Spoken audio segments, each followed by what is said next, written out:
जारी आइसिसी विश्वकप लिग 2 एक दिवसीय प्रतियोगितामा नेपालले राम्रो प्रदर्शन गर्न सकेको छैन। यस लिग 2 मा नेपालले 18वटा म्याच खेलिसक्दा पनि 11 हार 5 जित र 2वटामा अङ्क बाँडेको छ।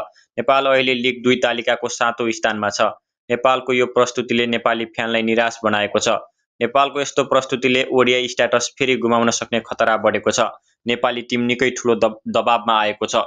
गत संस्करणको लिग 2 मा टप 3 मा परेर ओडिआई वर्ल्ड कपको क्वालिफायर म्याच खेलेको नेपाल यसपालि त्यो उपलब्धि रक्षा गर्न मुस्किल परेको छ।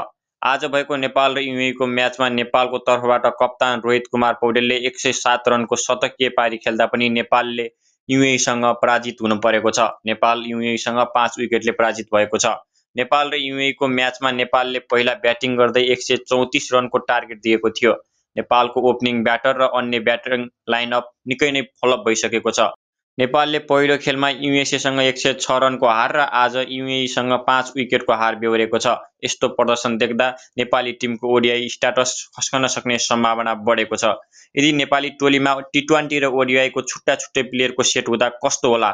यसपछि नेपाली टिम बलियो बन्न सक्छ। आज पनि युएई विरुद्ध 5 विकेटले पराजित भई नेपाली दर्शकहरूलाई नेपाली टिमले निराश बनाएको छ। यस्तै नेपाली खेल जगतसँग सम्बन्धित भिडियो र अपडेटका लागि हाम्रो युट्युब च्यानल नेपालको खेललाई सब्स्क्राइब गरी छेउमा रहेको बेल आइकनलाई थिच्न पनि नभुल्नुहोला। धन्यवाद।